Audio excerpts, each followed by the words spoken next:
कुछ ऐसी व्यवस्था बन जाएगी कि सारी व्यवस्था समुचित हो जाएगी और आपका जो पुण्य उदय है वो सार्थक हो जाएगा।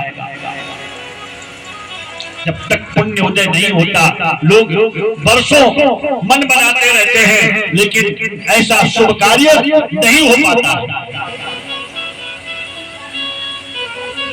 और जब विवेक का सूर्य उदय होता है तो अज्ञान का सारा अंधकार नष्ट हो जाता है।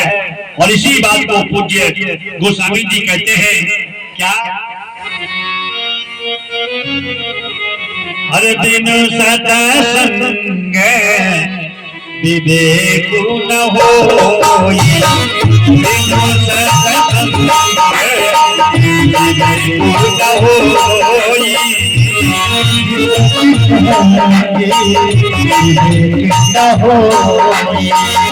बिनु सत्संग विवेक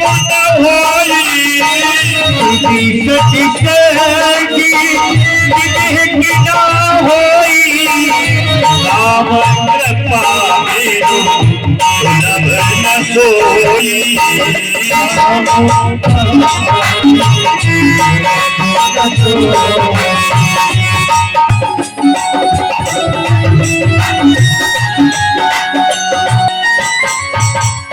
आवत यही सर अति कठिनाई, आवत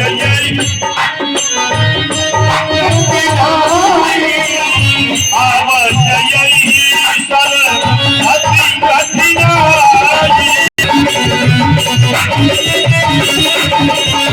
राम कृपा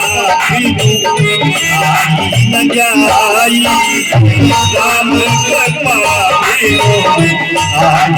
जाई।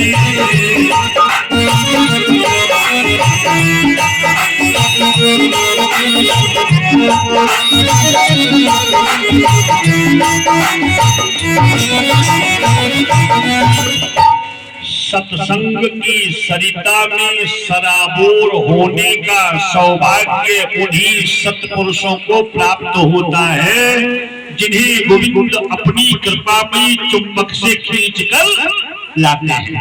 बोलो राधे राधे। हाँ हाँ हाँ। न चाहे तो छुट्टी लिए बैठे रहो, 7 दिन इधर उधर के गोरख धंधे में निकल जाएंगे मित्रों, पर एक क्षण भी कथा सुनने का समय नहीं है। गांव में कथा होती रहती है, लोग नहीं आते हैं, ताश की गड्डी चटकती रहती है, टाइम पास होता रहता है, कथा में नहीं पहुंचेंगे। नारद जी कहते हैं महाराज मेरा परम सौभाग्य है आप जैसे संतों का मुझे दर्शन प्राप्त हुआ, और अब तो मैं आपके श्री मुख से भागवत संगीता श्रवण करना चाहता हूँ।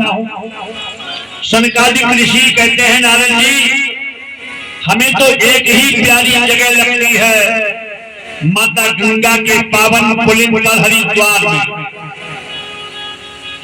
में उस गंगा के तट पर आनंद घाट पर, और उस आनंद घाट पर जब कथा शुरू हुई कौन कौन गया वहां? भृगु वशिष्ठ च्यवन गौतमा मेधा तिथिर देवन देवदातु राम तथा गादी सुता शशाकरो मृकंड पोत्रादिपनाद योगेश्वर व्यास पाराशरूच छाया सुगोजा जलि जहुमुख्या सर्वे जगी मुनिगणा सपुत्र शिष्या स्वस्त्री युक्ता।